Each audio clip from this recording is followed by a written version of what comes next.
नमस्कार। आज मैं आपको फंजाई में जनन किस प्रकार से होता है वो बताने जा रही हूँ।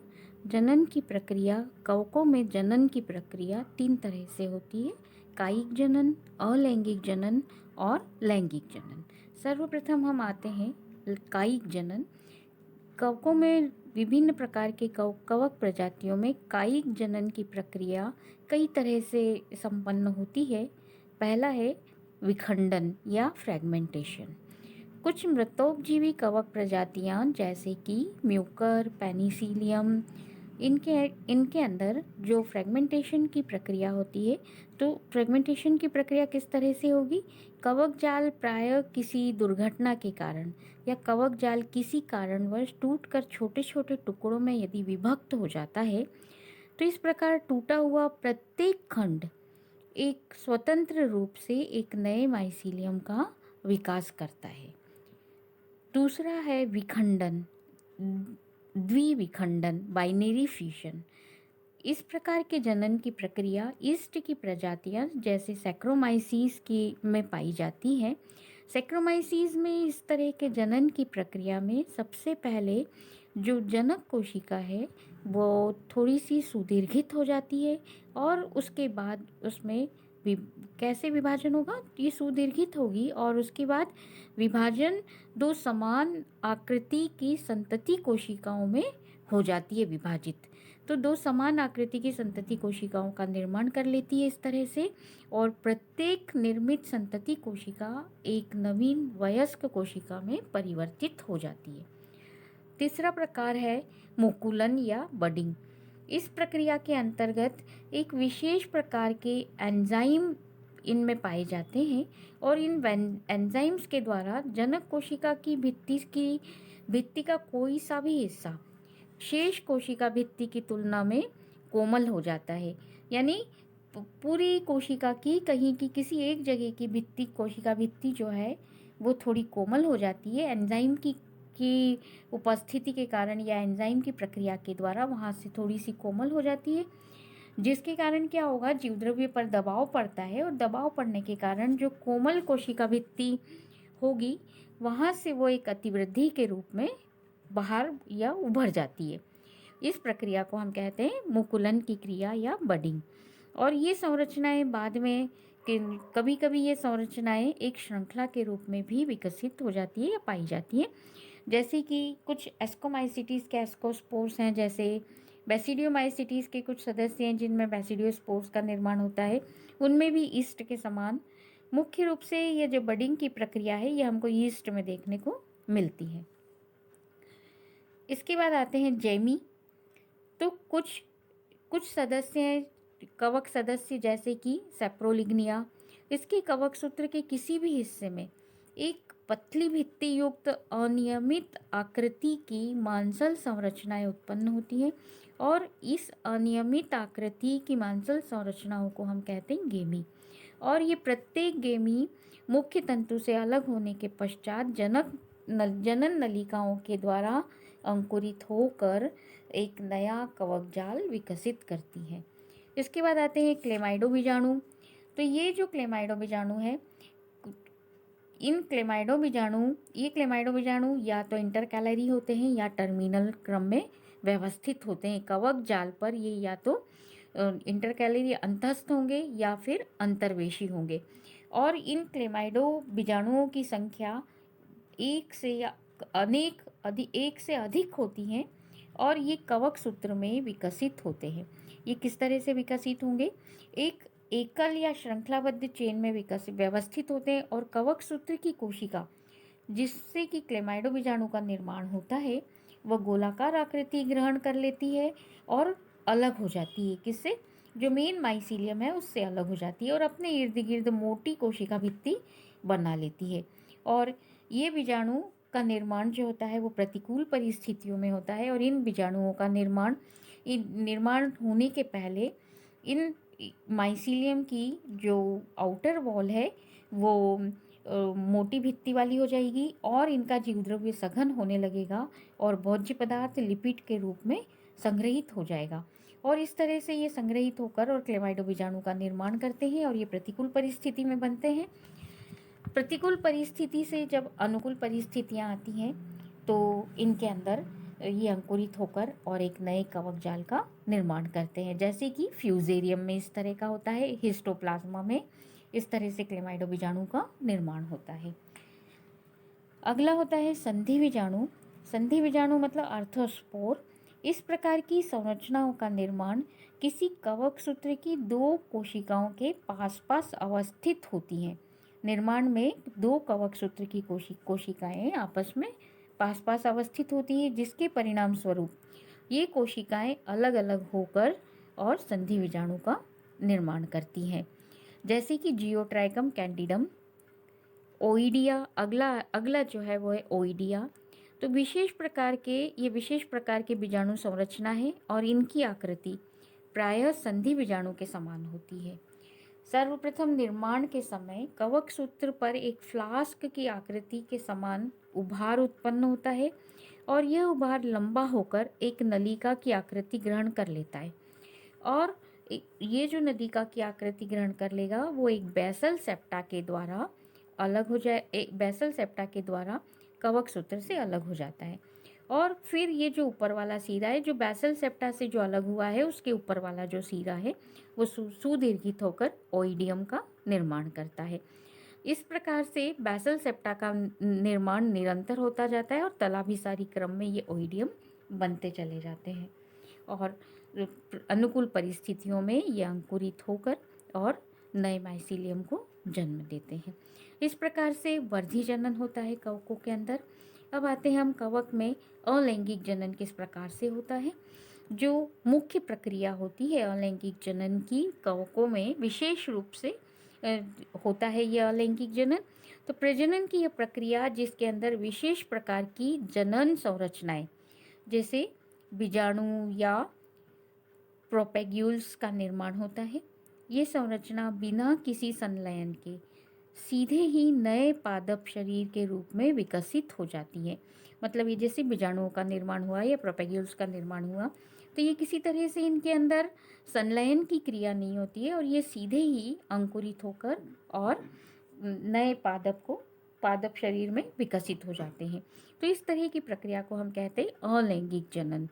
इस प्रक्रिया में युग्मकों का निर्माण नहीं होता है और किसी भी पादप प्रजाति के लिए प्रजाति के प्रसार और प्रवर्धन के लिए अलैंगिक जनन अत्यंत महत्वपूर्ण होता है, क्योंकि इस प्रक्रिया में एक समय में एक से अधिक पादप इकाइयां विकसित होती हैं।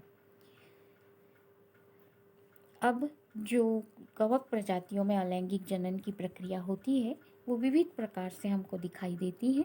तो इसके लिए हमने इसको मुख्य रूप से दो भागों में बांटा हुआ है, दो वर्गों में बांटा हुआ है। एक धानी बीजाणु का निर्माण और दूसरा कोनिडिया का निर्माण। सर्वप्रथम हम देखते हैं धानी बीजाणुओं का निर्माण किस प्रकार से होता है। तो धानी बीजाणु एक पतली झिल्ली द्वारा अवतरित एक थैलीनुमा संरचना के भीतर उत्पन्न होते हैं। इनको हम कहते हैं बीजाणुधानी। मतलब ये जो बीजाणु है ये बीजाणुधानियों में बनते हैं और ये बीजाणुधानियाँ जो है वो एक ऊर्ध्व संरचना जिसको हम कहते हैं बीजाणुधानीधर पर विकसित होती है।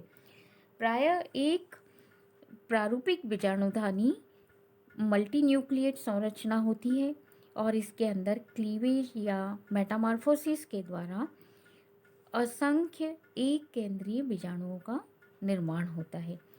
ये जो बीजाणु है ये मुख्य रूप से दो प्रकार के हो सकते हैं। एक को हम कहते हैं चल बीजाणु और दूसरे को हम कहते हैं अचल बीजाणु। चल बीजाणु जो होते हैं तो प्रत्येक केंद्रक उसके चारों तरफ कोशिका द्रव इकट्ठा होकर और एक गोलाकार या पियर शेप संरचना बना लेते हैं और उसमें दो फ्लैजेला पाए जाते हैं। तो ये जो फ्लैजेला की संरचना होती है अधिकांश जलीय कवक प्रजाति जैसे फाइकोमाइसीटीज संवर्ग के सदस्यों में निर्मित होती है। ये चल बीजाणु जिन संरचनाओं से विकसित होते हैं, जैसे जो चल बीजाणुधानियों में विकसित होते हैं और ये चल बीजाणुधानियाँ जो है बीजाणुधानी धर पर निर्मित होती हैं। एक प्रारूपिक चल बीजाणुधानी प्रायः अंडाकार या गोलाकार या नाशपाती के आकार की या फिर बेलनाकार संरचना होती है, जो लंबवत रूप से अ, ऊर्ध्व दिशा में वृद्धि कर रहे कवक सूत्र के ऊपरी सिरे पर विकसित होती है। और ये फाइकोमाइसिटीज के पैरानोस्पोरल सदस्यों में पाई जाती हैं, मुख्य सदस्यों में होती हैं इस तरह की।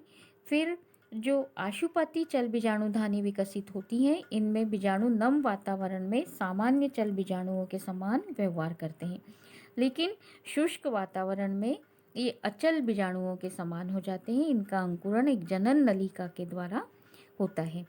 यहाँ पर आप चित्र में देख सकते हैं, ये इस तरह से ये जो चित्र ए है, इसके अंदर आप देख सकते हैं कि ये जो नीचे की तरफ स्पोरेंजियोस्पोर है, उसके ऊपर स्पोरेंजिया बीजाणुधानी का निर्माण हुआ है, और इस बीजाणुधानी के अंदर असंख्य केंद्रक है जो कि बाद में जाकर बीजाणुओं का निर्माण करते हैं। चित्र बी में आप देख सकते हैं, ये बीजाणुधानी के अंदर इस प्रकार से बाईफ्लैजिलेट ज़ूस्पोर का निर्माण होता है। इसके बाद आते हैं हम कि ये जो ज़ूस्पोर हैं, ये कितने तरह के हमको दिखाई दे सकते हैं। तो यूनिफ्लैजिलेट ज़ूस्पोर, चल बीजाणु की संरचना के अंदर केवल एक ही ज़ूस्पोर पाया जाता है, एक ही फ्लैजेला पाया जाता है, जो कि पोस्टीरियर साइड में होता है उसकी। और इनकी संरचना, इन चल बीजाणुओं की आकृति जो होती है वो टेडपोल के समान होती है, जैसे सिनकाइट्रियम। और ये जो इनके अंदर जो फ्लैजेला पाया जाता है वो विप्लेश टाइप का फ्लैजेला पाया जाता है। दूसरे प्रकार का जो चल बीजाणु है वो अग्रस्थ एक कशाभिकी चल बीजाणु, जैसा कि नाम है इसका, अग्रस्थ मतलब अग्र सिरे पर ये एक फ्लैजेला पाया जाता है, और जो टिनसेल टाइप का फ्लैजेला होता है। इस प्रकार के जो चल बीजाणु हैं वो हाइपोकाइट्रिडियोमाइसिटीज के सदस्य राइजिडियोमाइसीस के अंदर पाए जाते हैं।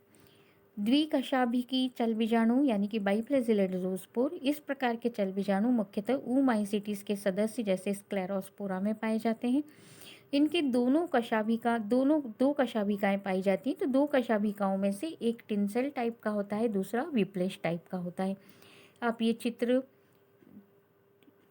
चित्र में देख सकते हैं। जो चित्र ए है वो पोस्टीरियर साइड वाला बता रहा है आपको कशाभिका।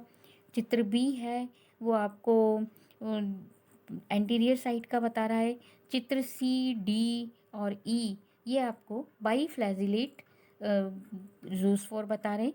तो बाईफ्लैजिलेट ज़ूस्पोर, इनमें आप देख सकते हैं एक फ्लैजेला टिनसेल टाइप का है, दूसरा विप्लेश टाइप का है।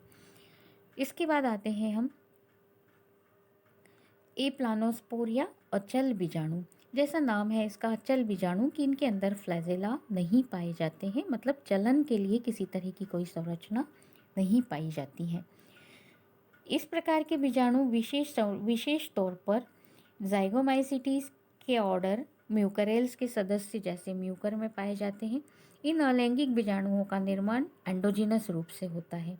ये गोल या थैलीनुमा संरचना में होते हैं, और इनके अंदर कशाभिकाएं अनुपस्थित होती हैं।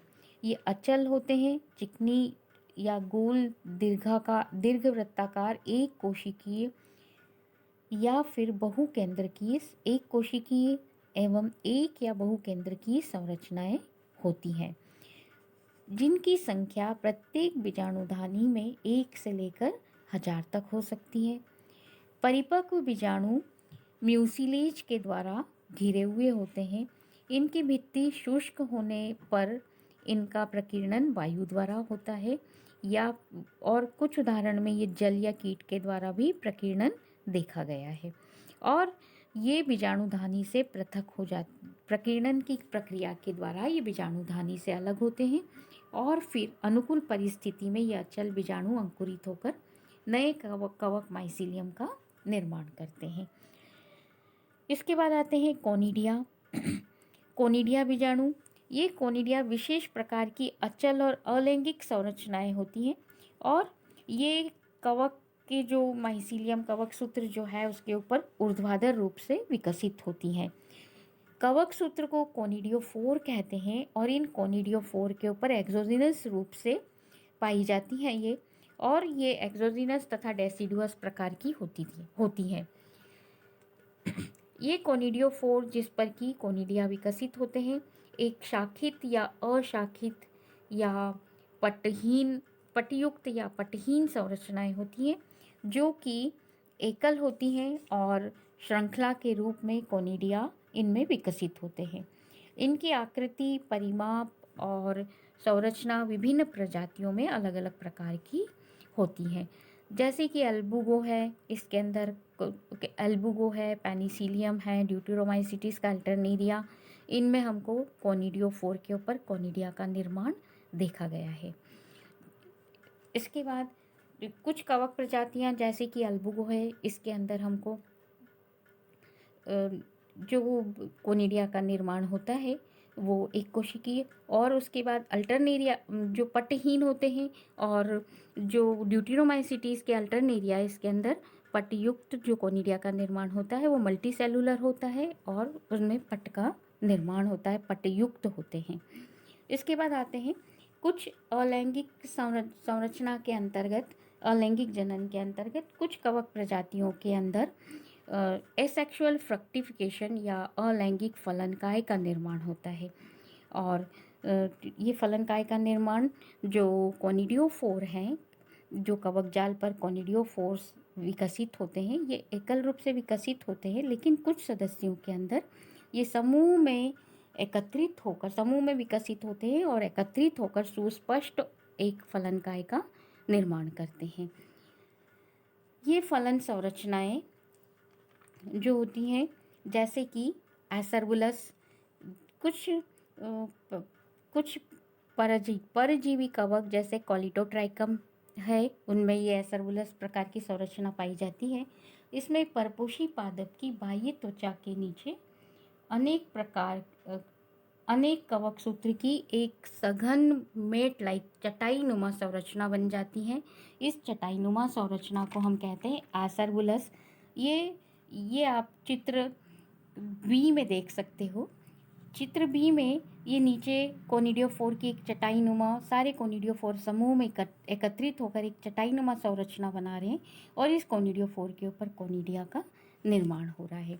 इसी प्रकार से आप दूसरा जो प्रकार है वो है स्पोरोडोकियम। स्पोरोडोकियम ये आपको चित्र सी में आप देख सकते हैं। ये स्पोरोडोकियम की संरचना ये भी जो कवक प्रजाति है वो परजीवी पादपों में पाई जाती है। परजीवी सदस्य हैं ये।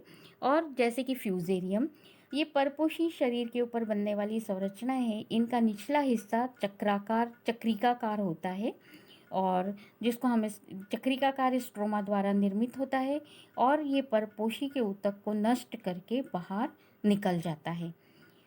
स्ट्रोमा की अंतस्थ खुली सतह पर अनेक शाखित कोनिडियोधर स्पोरेंजियोफोर होते हैं और इनके ऊपरी सिरे पर कोनिडिया निर्मित होते हैं। इसके बाद आते हैं हम तीसरा जो है प्रकार फ्रूटिफिकेशन का है, वो है सिन्नेमा या कोरिमियम। इस प्रकार की अलैंगिक फलन संरचना में अनेक प्रकार के कोनिडियोफोर एक साथ एकत्रित होकर एक खंभे या स्तंभ के समान उदग्र लंबी बीजाणुधानी का निर्माण करते हैं। ये आप चित्र डी में देख सकते हैं। ये एक ऐसी लंबी वर्टिकल संरचना बनाते हैं और उस वर्टिकल संरचना के ऊपर कोनिडिया का निर्माण होता है। ये ग्रेफियम के अंदर पाया जाता है। इसके बाद आते हैं पिक्निडियम। लास्ट जो है वो पिक्निडियम की तरह संरचना होती है। चित्र ए में आप देख सकते हैं पिक्निडियम की तरह। पिक्निडियम मतलब कि एक कप लाइक या फ्लास्क के समान संरचना निर्मित हो जाती है। तो इस प्रकार की अलैंगिक फलन पक्सीनिया है, सेप्टोरिया है, इनमें पाई जाती हैं। इनकी भित्ति में स्यूडो पैरेन्काइमा के द्वारा निर्मित होती है और इसके अंदर वाली सतह पर असंख्य छोटे छोटे कोनिडियोफोर विकसित होते हैं, जिनके ऊपरी सिरे पर कोनिडिया का निर्माण होता है। और इन कोनिडियो को हम कहते हैं पिक्निडियो बीजाणु।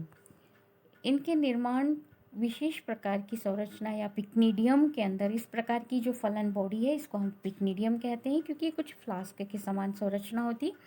और इस प्रकार की संरचना ऊपर की तरफ एक ओस्टियोल के द्वारा एक छोटे से छिद्र होता है जिसको ओस्टियोल कहते हैं, उसके द्वारा ये बाहर खुलती हैं। और ये पिक्निडियो बीजाणु है, कॉरिनियम है, इनके द्वारा जो कोनिडिया का फॉर्मेशन हो रहा है, ये कोनिडिया सारी जब अनुकूल परिस्थितियां होती हैं तब बनते हैं और ये जर्मिनेट होकर एक नए माइसीलियम का निर्माण करते हैं।